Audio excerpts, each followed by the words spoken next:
E aí, gente, vamos lá continuar nossa aula. Pessoal, essa aula é sequência do último conteúdo que nós vimos semana passada, tá? Então, nós vamos estar finalizando hoje o livro 2, frente 2, página 662. Essa página não é exatamente o início do capítulo, você pode pegar a tua apostila aí. Ela vai ser onde começa a falar sobre as fronteiras agrícolas. Porque você deve estar lembrado que na última aula eu fiz uma introdução sobre o uso da terra no Brasil, né? O percentual que é usado para pastagem, o percentual que é usado para atividade agrícola, tá? Nós falamos a participação, no caso da agricultura, dentro do PIB do Brasil, né? Então agora a gente vai dar continuidade disso aqui e depois dessa aula você vai estar assistindo a estrutura fundiária brasileira e os conflitos agrários. E aí nós vamos encerrar esse conteúdo para iniciar na próxima semana, apostila 3, continua a apostila 3, novos conteúdos, ok? Então vamos lá, pessoal. Vocês sabem que o Brasil, como nós vimos na última aula, que a agricultura no Brasil, a agropecuária de maneira geral, né, tanto a agricultura como a pecuária, ela é a atividade mais importante em relação à produção no Brasil. Mas infelizmente nós vimos que ela participa muito pouco no PIB, porque o valor agregado dela é baixo, né? Porque quando você produz e você exporta o produto em grão, por exemplo, o valor de mercado ele é bem mais baixo do que você tiver uma prévia transformação, então você tem um menor valor agregado. Mas nós vimos que quando você coloca todo o agronegócio, tudo que envolve o agronegócio, desde as indústrias que vão produzir os insumos, desde a atividade da agropecuária em si, como também a indústria que vai transformar esses produtos, que são as chamadas agroindústrias, aí a participação do agronegócio no PIB do brasileiro cresce consideravelmente, como nós já vimos, tá? O que nós vamos estar falando aqui hoje? Nós vamos estar falando das fronteiras agrícolas, as novas áreas agrícolas, e aí eu vou dar um destaque dos principais produtos agrícolas. Depois eu vou estar finalizando com as relações de trabalho que nós temos no campo brasileiro. Tranquilo? Então, primeira coisa, pessoal, o que é fronteira agrícola? Né? Uma expressão muito usual em qualquer tipo de prova, tá? Fronteira agrícola, na verdade, é o nome que nós damos para as novas áreas num país que elas passaram a ser ocupadas ou pela expansão da pecuária ou pela expansão da agricultura, tá? Como a agricultura cresceu muito no Brasil, principalmente pós década de 70, a gente acaba falando mais como fronteira agrícola. Mas nós sabemos que a atividade econômica que geralmente ela favorece a ocupação de uma nova área é a pecuária. Então, quando você pega, por exemplo, a ocupação da Amazônia, certo? Não só como também no Centro-Oeste, inicia com a atividade de criação de gado, que é a pecuária extensiva, certo? E aí geralmente atrás da criação de gado vem a agricultura, ok? Bom, o que a gente observa? Que até a década de 70, isso é importante vocês guardarem, até a década de 70, as principais áreas agrícolas, vamos voltar mais para a agricultura agora, as principais áreas agrícolas brasileiras eram a região sul, que foi considerada, e ainda é, mas não é mais o maior, né? É o segundo maior, foi considerado durante décadas do grande celeiro agrícola brasileiro, com destaque para o estado do Rio Grande do Sul e o estado do Paraná, certo? Então, quando você falar minha atividade agrícola até praticamente a década de 70, você falava do sul do Brasil, né? E depois nós tínhamos o Sudeste, com destaque para o estado de São Paulo e o estado de Minas Gerais, né? Até mesmo por atividades mais tradicionais, tá? E algumas áreas, né, tradicionais, principalmente da zona da Mata Nordestina. Então, quando você falar minha agricultura no Brasil, basicamente se lembrava Sul, Sudeste e Nordeste, né? Em algumas áreas do Nordeste. E Norte, floresta, ninguém imaginava, né? E muito menos Centro-Oeste. Então, se a gente quando for ver a parte das regiões, vocês vão ver que durante a ocupação do Centro-Oeste foi muito em cima da pecuária. Por quê? Porque acreditava que a região Centro-Oeste não dava para você realizar em grandes áreas do Centro-Oeste, tirando algumas áreas pontuais, como o sul do Mato Grosso do Sul, que era o sul do Mato Grosso na época, região de Dourados, que tem um solo fértil, acreditava que não dava para você plantar aqui. Porque tudo que você plantava na região central do Brasil não se desenvolvia. Então ficou uma região que desde o século XIX até praticamente metade do século XX, uma região marcada pela criação de gado. Então você falava em Centro-Oeste, principalmente na época Mato Grosso e Goiás, você falava de quê? Criação de gado, pecuária. Até hoje muitas pessoas têm essa ideia. Quando isso começa a mudar? A partir do período militar, né, de 64 para cá, o objetivo do governo era você expandir as áreas agrícolas e buscar novas áreas, sair daquele eixo, né, sudeste, sul principalmente, e vir adentrar o Brasil, vir para o interior. Porém, não se sabia exatamente qual era o problema que os solos tinham. E aí o que foi feito? Foi feito um estudo realizado pelo órgão chamado Embrapa, Empresa Brasileira de Pesquisas Agropecuárias, certo? Onde foi pesquisar qual era o problema do solo da região central do Brasil. E o que ficou definido? Que o centro-oeste brasileiro, o problema do nosso solo é a acidez. Então o solo dominante nas áreas de cerrado é um solo ácido. Ou seja, o pH do solo não era adequado para se desenvolver a atividade agrícola. Então, quando você plantava qualquer coisa no solo de cerrado, a planta não desenvolvia, fica aquela coisa minguadinha, raquítica, aquela coisa sem desenvolvimento. Até que descobriram o problema do solo é a acidez. E como que eu corrijo? Eu corrijo adicionando calcário, exatamente. O que você faz? Você coloca o calcário, você corrige o pH do solo e aí você aduba. E a partir de então você pode plantar o que você quiser. Esse processo de você adicionar calcário no solo, nós damos o nome de calagem do solo. Então, o que é a calagem do solo? É você corrigir um solo ácido com o uso do calcário. E aí o que aconteceu?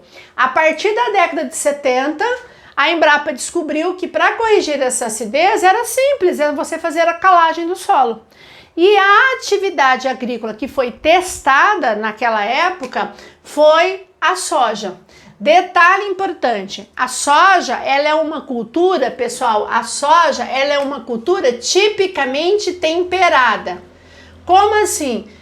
Vocês devem saber que as culturas, elas podem ser classificadas em temperadas e tropicais.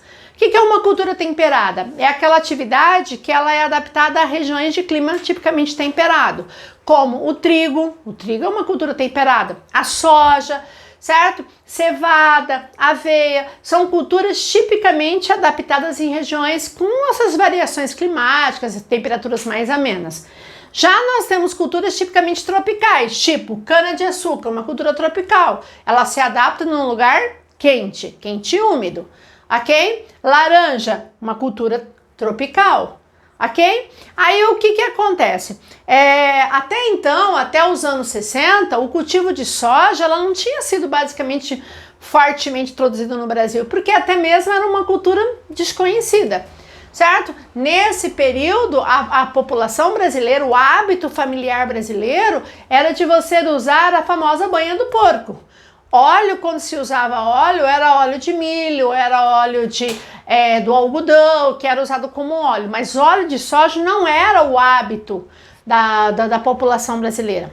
Aí o que aconteceu? A partir dos anos 60, a soja foi introduzida nas regiões do sul, né? Começa pelo Rio Grande do Sul, vocês têm até na apostila de vocês a expansão da soja no Brasil, começa pelo sul, e aí eles fizeram uma aclimatização da semente, a Embrapa, certo? E testaram a soja cultivando na região centro-oeste, numa região tipicamente tropical, ou seja, uma cultura temperada a ser cultivada numa área tropical, tá? E ela se adaptou. Hoje é a atividade agrícola mais importante, é a principal cultura agrícola brasileira, certo? E é a que mais cresceu e hoje se cultiva a soja desde o sul ao norte, nordeste, centro-oeste e sudeste do Brasil.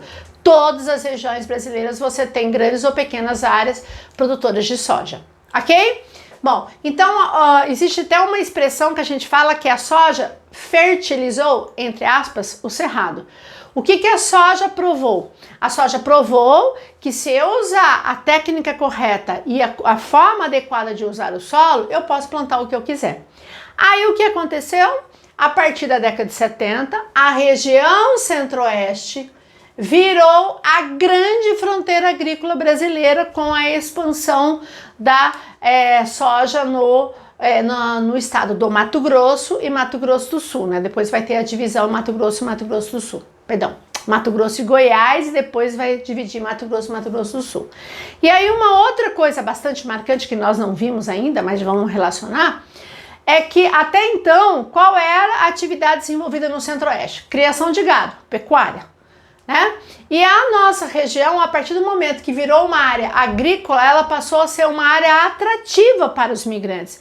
E aí começa a acelerar a migração interna, principalmente os sulistas vindo para a região Centro-Oeste. Aí você começa a entender por que aqui no nosso estado, alguns municípios como Maracaju, Sidrolândia, São Gabriel do Oeste, Chapadão do Sul, eu tenho tantos sulistas, principalmente gaúchos.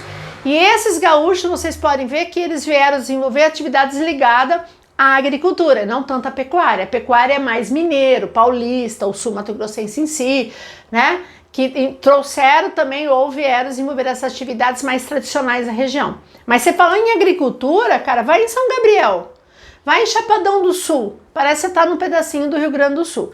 Então também essa fronteira agrícola favoreceu uma migração interna.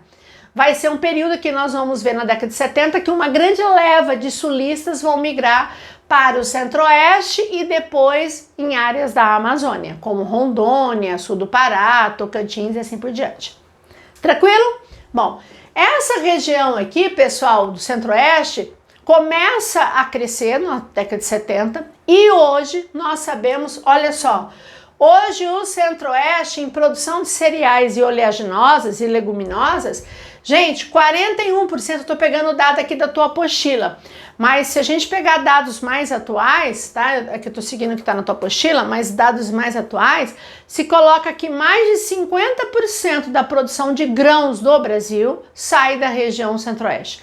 E o grande produtor hoje é o estado do Mato Grosso. Vocês sabem que o Mato Grosso hoje é o grande celeiro agrícola. Hoje nós temos que falar que a região Centro-Oeste é o celeiro agrícola e a segunda região agrícola, que é o segundo celeiro agrícola agora, é a região Sul. Se eu vou pegar, por exemplo, em relação à produção de oleaginosas no Brasil, de maneira geral, primeiro é o Mato Grosso, depois vem o estado do Rio Grande do Sul, que é um grande produtor agrícola brasileiro. Aí nós temos estado Mato Grosso e Rio Grande do Sul, nós temos o Paraná, nós temos Goiás e nós temos o MS.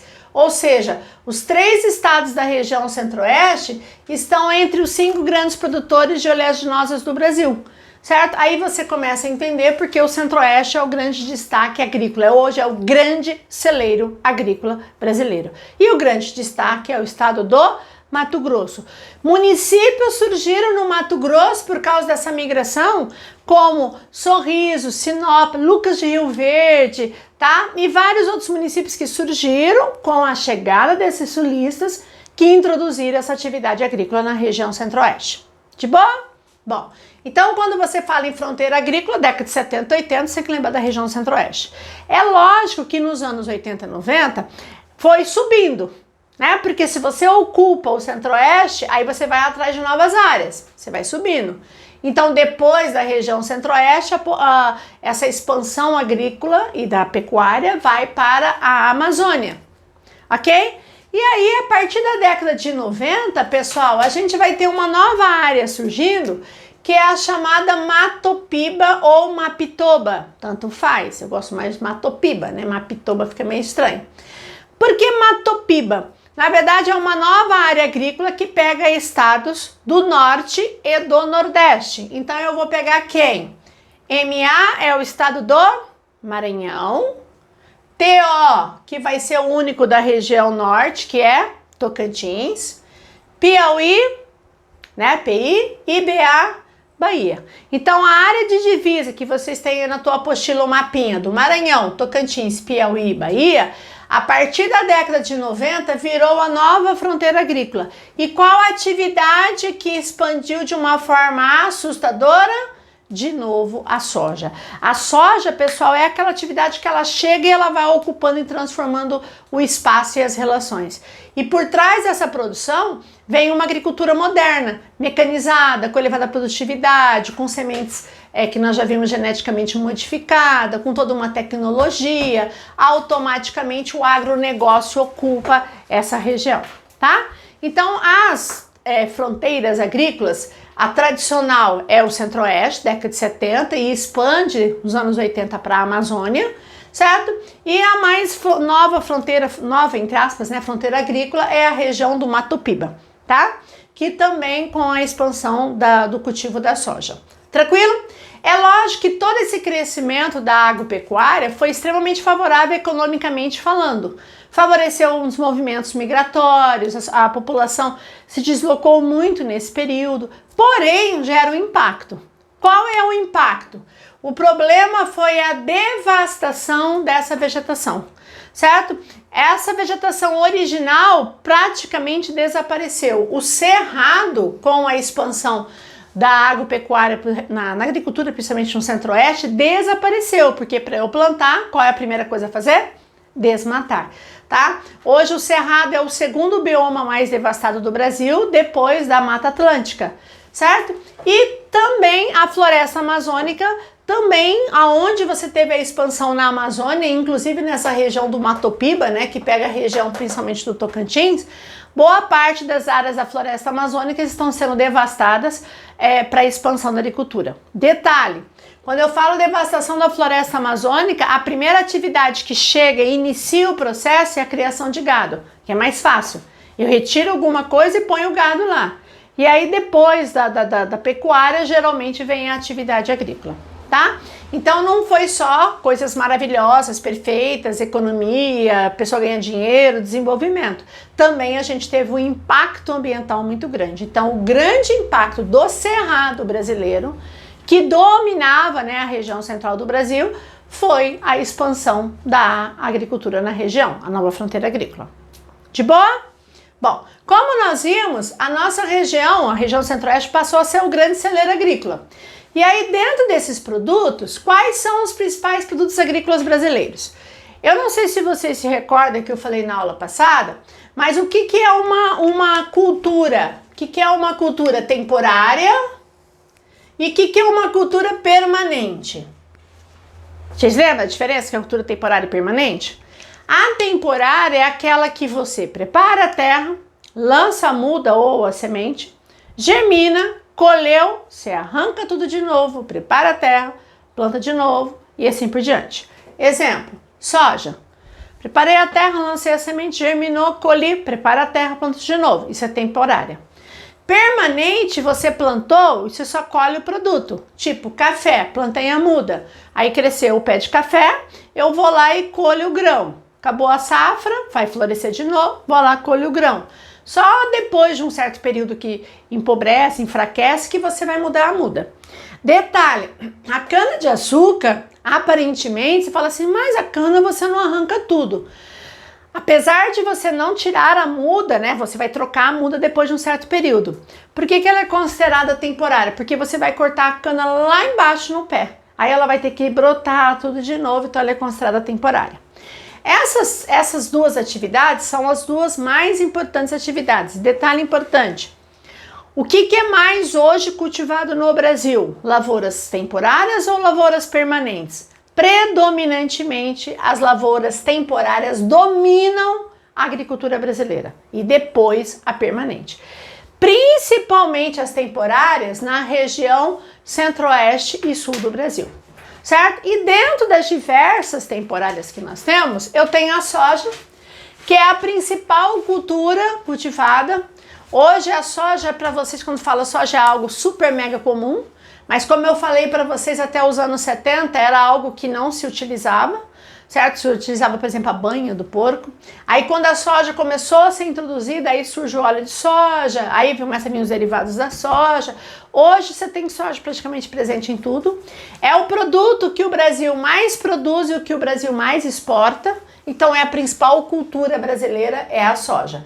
Que, como eu falei, é uma cultura tipicamente temperada, mas se adaptou ao clima tropical do Brasil.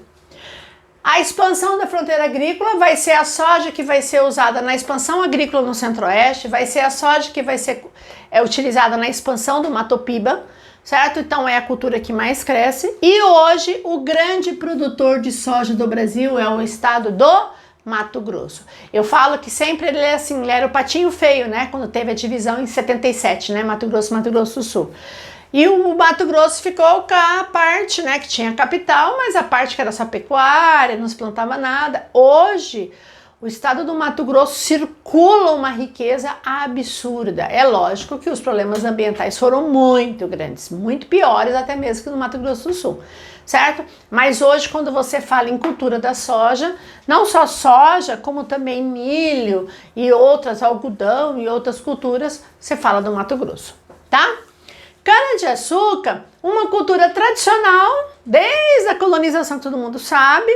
Uma cultura, não esquecer que a cana-de-açúcar é um produto tipicamente tropical, então ele se adapta em regiões mais quentes, certo?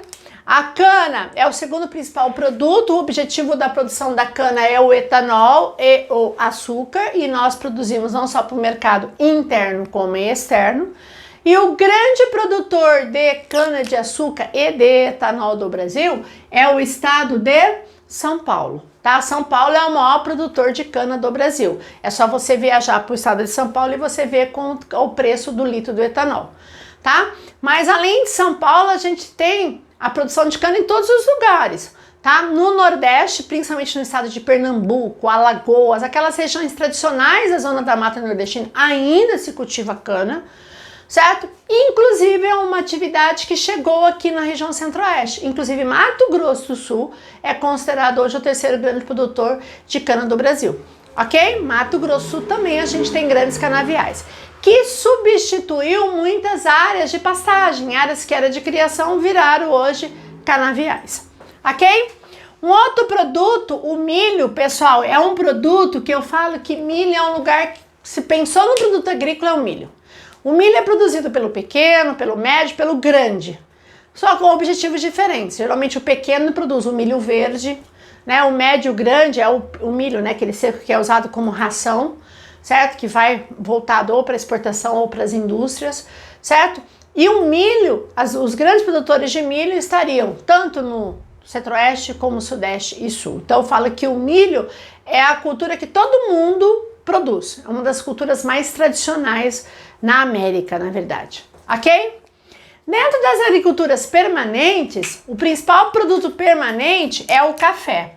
Ainda o Brasil continua sendo o grande produtor mundial de café. É lógico que nós temos fortíssimos concorrentes, inclusive vizinho da gente na Colômbia, que tem um excelente café, tá? Mas, apesar de ainda ter áreas que plantam café no Paraná, poucas áreas em São Paulo, tá? O grande produtor de café é o estado de Minas Gerais. Então, falou em café, é Minas Gerais, principalmente o sul de Minas, ok? Depois de Minas você tem Espírito Santo, que é um grande produtor, áreas do Rio de Janeiro. E a cultura do café ela é interessante porque, por ela ser uma cultura permanente, ela pode ser plantada em áreas de encostas, certo? Até mesmo porque ela evita o processo erosivo. Lógico, dependendo da declividade, porque se for muito íngreme também não contribui. Tranquilo? A laranja também é uma cultura tipicamente tropical. O principal produtor brasileiro de laranja é o estado de São Paulo, porém perdeu muito espaço a produção de laranja desde que alguns anos atrás os Estados Unidos acusou o Brasil de usar pesticidas cancerígenos. E aí a exportação da laranja, do suco da laranja, caiu muito no Brasil. Teve muito agricultor que perdeu muito dinheiro e substituiu os laranjais por outras culturas, inclusive uma cultura que cresceu muito no estado de São Paulo, que eu acho que muita gente não sabe, é a produção da borracha. Você fala assim, borracha? Sim.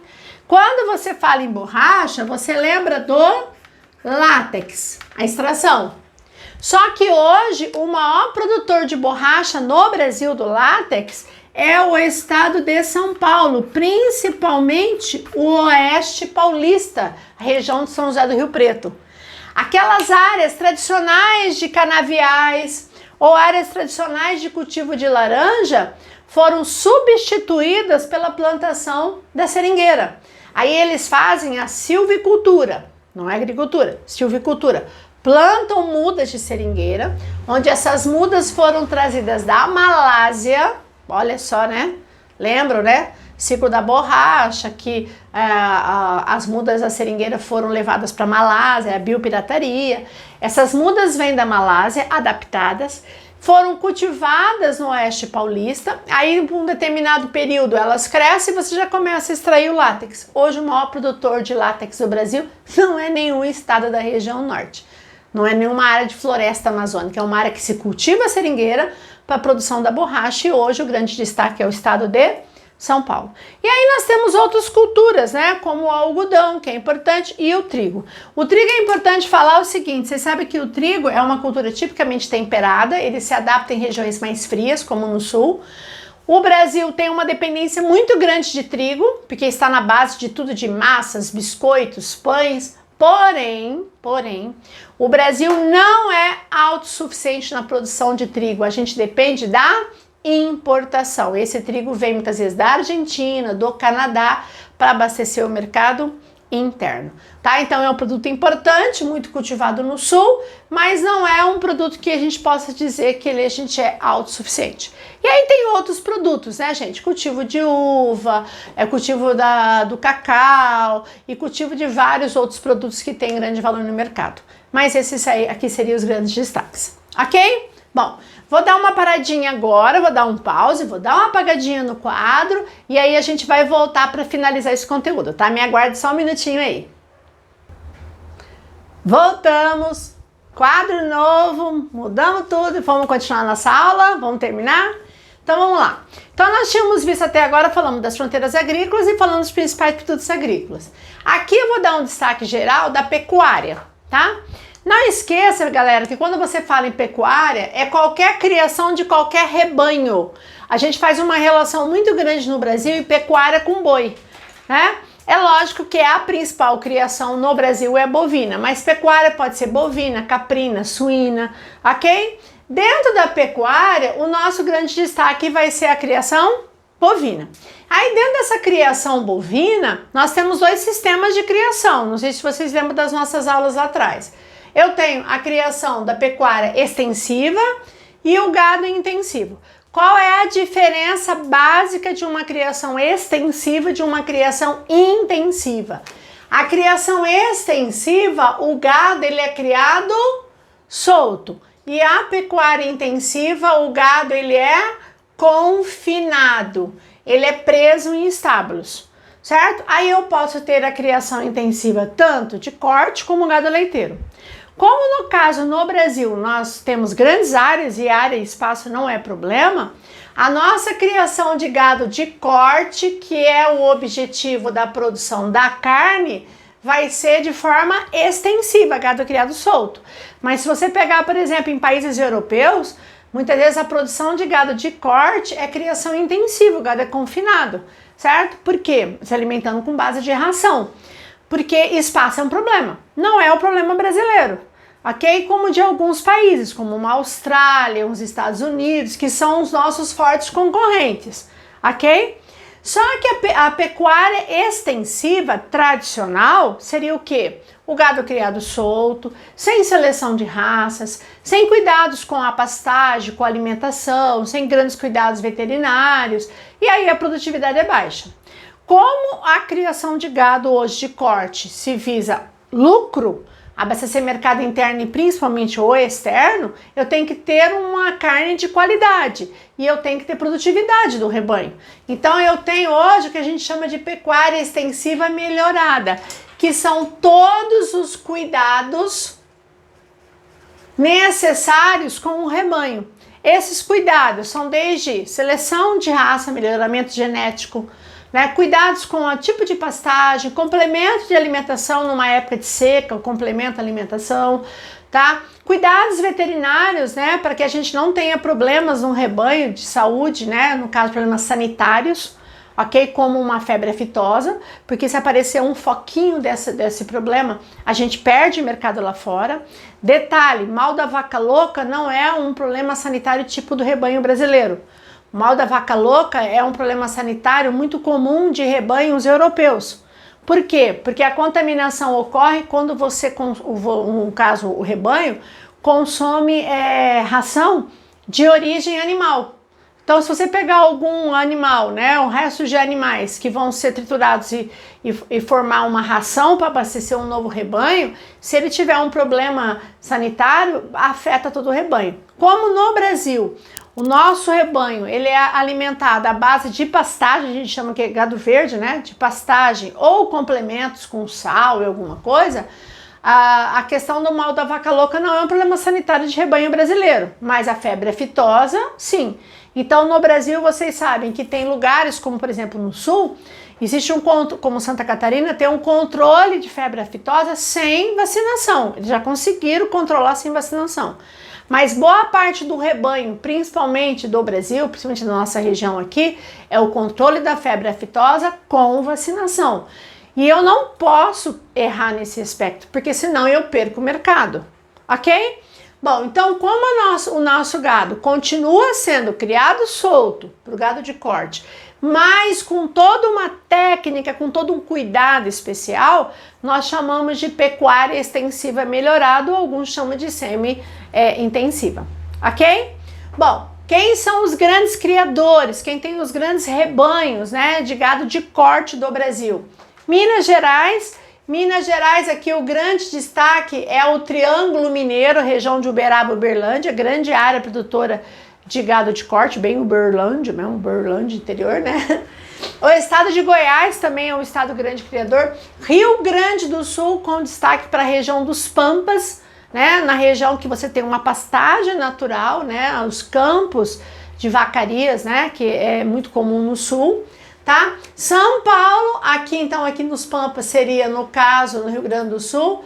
São Paulo seria o oeste paulista, a região de Araçatuba, Presidente Prudente, Barretos, é a região de criação de gado, né? Onde muitas áreas que tinham a criação de gado foram substituídas por lavouras, inclusive cana e borracha, como eu falei para vocês, tá? E aqui no MS, vocês sabem que a criação do gado de corte é extremamente forte, né? E hoje disputa praticamente, né, áreas das propriedades em relação a ou atividade agrícola ou a silvicultura hoje, cultivo do eucalipto, né? Vocês sabem que grandes áreas, por exemplo, do leste do MS, região de Três Lagoas, Ribas do Rio Pardo, que era a área somente praticamente de criação de gado, hoje disputa com a plantação de eucalipto. E aí dá para você fazer as duas coisas, né? Que a gente chama de consórcio. Eu planto eucalipto e faço a criação de gado na mesma área, ok? Bom, então esse aqui é o gado de corte. Já a pecuária bovina intensiva, que o gado é confinado, vai ser a produção do leite. Quais são as grandes áreas, as duas grandes áreas produtoras leiteiras do Brasil? O Vale do Paraíba, para quem não sabe, é entre São Paulo e Rio de Janeiro, Vale do Paraíba, e o sul de Minas. Sul de Minas, a famosa regiãozinha do queijinho de Minas, certo? Então, Vale do Paraíba e sul de Minas. Essas duas regiões vão ser as duas grandes áreas leiteiras para abastecer o centro industrial, os grandes laticínios, ok? Mas nós sabemos que a criação intensiva, ela é muito comum próxima aos grandes centros pelo Brasil, feita por pequenos proprietários que têm ali o seu gadinho leiteiro e a sua subsistência é da produção do leite. E aí geralmente essas pequenas propriedades produtoras de leite, elas ficam próximas dos grandes centros consumidores, até mesmo porque é um produto que estraga facilmente, tá? Então a produção do leite geralmente, esse que abastece mais de maneira geral a cidade, são feitas pelos pequenos produtores. E essas grandes fazendas extremamente mecanizadas, onde o homem nem encosta na teta da vaca, vamos dizer assim, tá? A gente tem no Vale do Paraíba e sul de Minas, ok? Então a criação bovina é a mais importante atividade criadora do Brasil, tanto do gado de corte como a leiteira. É lógico, o grande destaque é a carne. Mas também nós temos uma importantíssima e crescente criação de aves, que a gente chama de galináceas. certo? Onde essas aves, elas são muito exportadas, abastecem o mercado interno. Hoje, você sabe que o brasileiro consome muito a carne do frango, por diversas razões, não só por valor nutritivo, como também por preço, né? Que você sabe que é uma carne considerada mais barata, se comparado com as outras. E nós temos um grande mercado externo, né, para exportação de diversos tipos de aves, né, com destaque para o frango. E aí a criação, as galináceas, elas estão espalhadas pelo Brasil inteiro, mas principalmente no centro-sul do Brasil, tá? Outros rebanhos que eu tenho destaque seria o suíno, criação de porcos. Isso aqui, o suíno, tem um grande destaque na região sul. Geralmente quem cria porco são pequenas propriedades, certo? Hoje o gado suíno perdeu muito aquele preconceito com a carne do porco, uma carne gorda e tal, né? Porque hoje a gente fala que é um porco light, né? Ou seja, com menor teor de gordura, certo? Então a gente tem um destaque para o sul, mas hoje criação de gado suíno nós temos em vários lugares, inclusive aqui no Mato Grosso do Sul, na região de São Gabriel. Geralmente quem cria o rebanho suíno são os pequenos produtores, até mesmo porque é um rebanho que fica mais confinado, né? Então você não precisa de uma grande área. Criação caprina, cabra, certo? O grande destaque vai ser para a região nordeste, ok? Não esquecer que a cabra se extrai muito o leite da cabra. E por que a cabra é tão importante no Nordeste, principalmente mais para o interior, no sertão? Porque ela é muito mais resistente à seca do que o rebanho bovino. Então, o leite de cabra é muito usual no interior, né? E até mesmo o consumo, né? Quem nunca ouviu falar do famoso, né? Buchada de bode, né? Bode, né? É cabra, tá? Ok? Tranquilo, né? Quem gosta. E a criação ovina, que não tem nada a ver com ovo, pelo amor de Deus, é a criação de ovelhas, principalmente para a produção da lã, onde o grande criação ovina de ovelhas no Brasil fica no sul, com destaque para o Rio Grande do Sul. Ok? Então esses seriam os principais rebanhos. É lógico que o que realmente dá maior lucratividade e que ocupa grandes áreas do Brasil, como nós já vimos, a maior parte das terras agricultáveis do Brasil são usadas de pastagem ou natural ou plantadas, é feita com a pecuária bovina, com destaque para a pecuária bovina de corte. Ok? Bom, e uma outra coisa que eu não posso deixar de falar, pessoal, porque a gente vai estar encerrando, né, esse conteúdo, são as relações de trabalho no campo. O que seriam as relações de trabalho no campo? As formas de trabalho que eu posso ter no campo. Então, eu posso ter o trabalho permanente, o temporário, o sistema de parceria arrendatário. O que é o trabalho permanente? O nome já diz. O permanente, pessoal, é aquele que, teoricamente, ele é fixo na fazenda, um trabalho fixo na fazenda. Aquele cara que ele praticamente, ele tem, pode ser, de repente, o capataz, o peão da fazenda, aquele que trabalha fixo. E todo trabalhador permanente, ele tem todos os direitos trabalhistas. Porque como ele é permanente, ele tem direito a carteira assinada, descanso remunerado, férias 13º, certo? Tudo isso ele tem direito. Não esqueça que desde o Estatuto da Terra, esse trabalhador rural permanente, ele tem direitos trabalhistas. Como isso significa um custo alto, né? O que aconteceu desde a década de 60 para cá?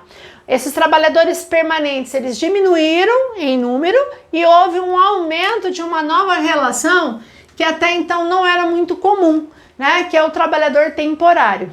Se você é temporário, você não tem direito à carteira assinada, porque você é temporário. Uma comparação boba, né? Mas para você ter uma ideia. Eu poderia comparar, por exemplo, um trabalhador permanente com uma pessoa que trabalha como uma empregada doméstica, no caso, né, com os trabalhos domésticos, serviços domésticos lá, que todos os dias vai à tua casa, ela tem direito à carteira assinada, certo? Ou, no caso, uma temporária que seria diarista. Ela vai lá uma vez por semana, faz a faxina, ganhou. Ela não tem carteira assinada, porque ela não tem uma relação permanente de trabalho. A partir de uma quantidade X de pessoas que ela vai durante a semana, né, não tenho certeza se acho que é a partir de 3, não tenho certeza, ela passa a ter uma relação permanente, então ela teria direito à carteira. Mas o temporário, vou lá, faço meu serviço, ganhei meu dinheiro, tô indo embora, tá? É como se eu fosse uma coisa autônoma. Então, o trabalhador temporário, ele vai receber por diária, por isso que ele é chamado de boia fria, ele também é chamado como diarista, ou muitas vezes ele é chamado de peão. Alguns lugares, como no Nordeste, chama de corumbas, né? Então, seria aquele cara que, por exemplo, vamos dar o grande exemplo do boia fria, que é o mais tradicional. Vamos supor, ele vai trabalhar na colheita da cana-de-açúcar. Apesar que hoje, até o boia fria perdeu o emprego nos canaviais, porque hoje grande parte dessas lavouras, elas são mecanizadas. Chega uma máquina lá e faz toda a colheita, né? E um monte de boia fria perdeu o emprego também. Mas o que que acontece? Eu vou lá, tenho uma propriedade X para fazer a colheita, que ainda tem vários lugares no Brasil que ainda faz a colheita manual, apesar que está perdendo espaço. Principalmente em São Paulo, que é o maior produtor, a mecanização, as usinas chegam e fazem toda a colheita do produtor rural ali, tudo mecanizado, tá? Mas tem vários lugares, inclusive no Nordeste, que faz ainda pela forma tradicional. Então o cara contrata um número X de pessoas, vai lá, faz a colheita da cana por um determinado número de dias, trabalhei, ganhei por diária, acabou, próxima vez a gente se vê. Então eu posso ter, hoje ainda é muito usual ainda, muito entre aspas, né, depende do lugar, mas a colheita do café, isso é muito usual, porque a colheita do café é uma coisa geralmente muito feita manual, que você vai arrancar o grão. A colheita do algodão, tem várias propriedades que fazem a colheita ainda de forma manual. A colheita da laranja, apesar que hoje a máquina está chegando e tomando de maneira geral o espaço desses trabalhadores temporários, tá? Detalhe importante, esse trabalhador temporário, ele é morador, ele mora, pessoal, vou colocar aqui, ó, ele é morador da periferia urbana. Esses trabalhadores não moram no campo, eles moram na cidade. Geralmente são pessoas que viviam no campo, por alguma razão perderam seu emprego e voltaram, foram para a cidade, moram na periferia, e aí diariamente vão para essas propriedades rurais de madrugadinha, leva a sua comidinha na sua marmitinha, certo? Trabalha de sol a sol, e aí quando surgiu a expressão boia fria, a hora que ele vai comer a boia, a comida ela já está fria, tá? Então é o chamado boia fria, que é o trabalhador temporário, ok? Outras duas relações que existem é o sistema de parceria e o arrendatário. Qual a diferença de parceiro e arrendatário? O nome diz parceria, eu trabalho com você.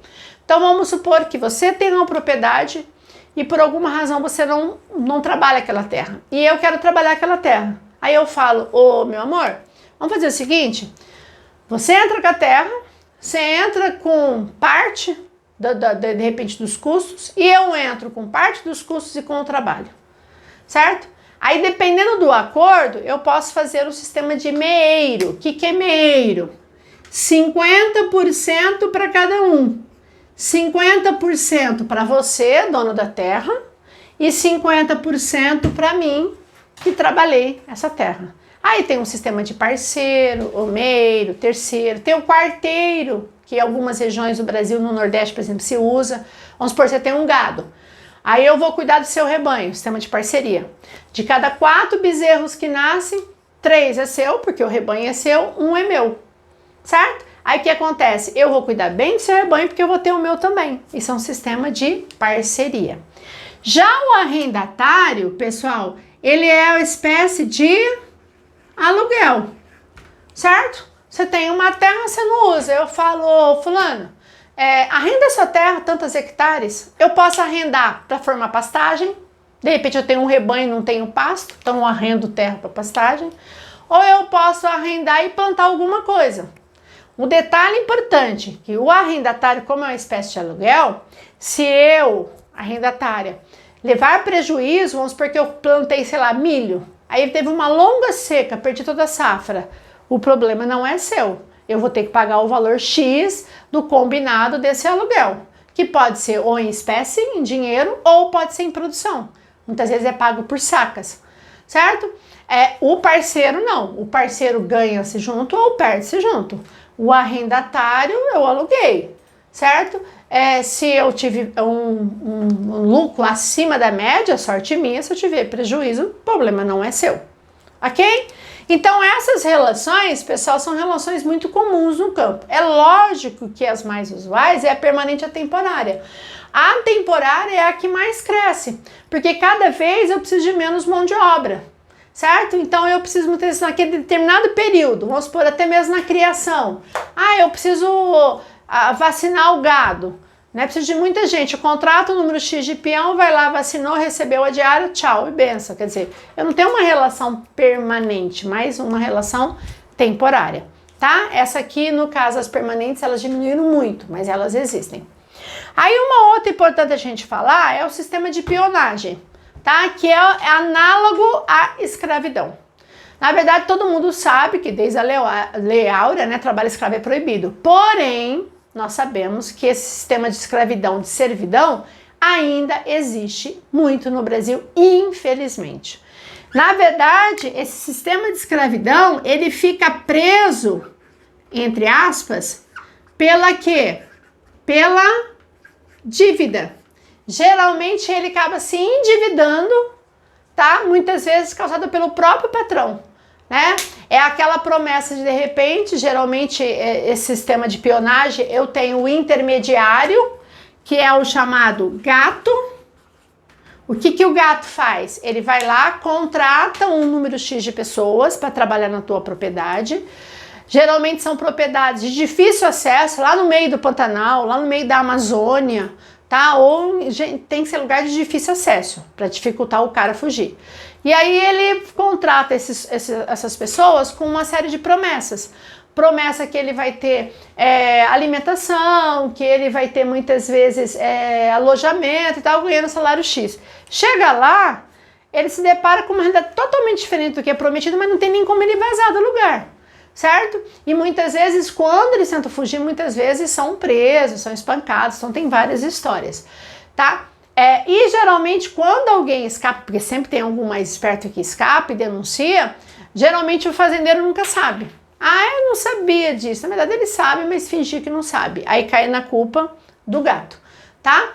Então, infelizmente, esse sistema análogo à escravidão ainda é muito comum. Inclusive, alguns anos atrás gerou uma polêmica muito grande, porque um grupo de parlamentares e fazendeiros, com interesses, lógico, no campo, tinha o interesse de mudar o conceito que é trabalho análogo à escravidão, dizendo que só seria trabalho escravo se o cara tivesse retido, preso na propriedade. E não é bem assim. Muitas vezes o cara vai embora porque ele não tem lugar ou para ir, ou muitas vezes ele trabalha uma quantidade muito superior de horas que ele deveria trabalhar conforme os direitos trabalhistas dele. Isso é análogo à escravidão. Então, é proibido? Mas existe no Brasil, principalmente em regiões de difícil acesso, como lá no meião do Pantanal, na Amazônia, ok? Bom, e aí pra gente terminar, qual é a diferença entre essas duas expressões que aparecem muito, né? Os chamados poceiros e grileiros. O que é poceiro? Os dois tomam posse do que a gente chama de terras devolutas, que são terras basicamente que pertencem ao Estado ou que existe um herdeiro, mas ninguém sabe exatamente quem é. Aí o que acontece? Se o cara tomar posse dessa terra, mas ele não tiver documentação, ele é um poceiro. Então o cara vai lá numa área lá, que ninguém sabe quem é o dono, vai lá, constrói o barraquinho dele e começa a morar e plantar alguma coisinha, mas ele não tem título da terra, então ele é poceiro. A partir do momento que alguém toma posse de uma terra devoluta, que pode ser até de alguém, e essa pessoa, ela cria, no caso do grileiro, uma documentação documentos falsos, certo? Ele cria, por exemplo, uma escritura de compra e venda, certo? É lógico que para ele fazer isso, tem com certeza algum conchave em cartórios, certo? E aí, a partir do momento que você criou uma documentação falsa, dizendo que aquela terra pertence a você, que realmente não é classificado como grileiro, tá? A grilagem de terra é algo muito comum no Brasil. Grandes áreas do Brasil foram griladas, certo? E essas terras são griladas de pequenos produtores que perdem a terra, ou até mesmo de áreas indígenas, certo? Hoje é um pouco mais difícil, né? Porque hoje para você delimita uma propriedade, toda uma coordenada, né, por GPS e tal, né? Hoje os cartórios não é mais aquela coisa de herança, né? Vai passando de pai para filho. Então algumas coisas melhoraram, mas falar que hoje não tem grilagem de terra no Brasil também é uma coisa falsa. Ainda, infelizmente, tem grilagem de terra. Então, posseiro é quando eu tomo posse de uma terra que não tem o documento dela, e o grileiro eu tomo posse de uma terra geralmente devoluta, certo? Mas eu crio toda uma documentação, uma escritura, um documento que diz, né, que a terra é minha. Por que a expressão grileiro, para a gente finalizar? Porque lá atrás, né, lá séculos atrás, eu não poderia aparecer com um papel novinho dizendo que, ó, você tem uma escritura aqui, que essa terra era do meu avô e tal. Então o que eles faziam? Pegavam esses documentos falsos, faziam os documentos falsos e eles colocavam em baús com grilo. Aí o que acontece? O grilo, ele vai defecar, ele vai ter as necessidades dele ali. E aí ele vai dando aquela característica de um papel amarelado, velho, certo? Aí surgiu a expressão grileiro, né? Grilagem de terra, né? A maneira como eles faziam o envelhecimento do papel. De boa? Então a gente encerra por hoje. Próxima aula, assista a estrutura fundiária, que a gente vai finalizar. E na próxima semana a gente começa outro assunto, nada a ver com o que a gente está falando. Um beijo, gente. Fique com Deus. Resolva os exercícios e vou mandar mais lista para vocês, tá? Beijo, tchau, tchau.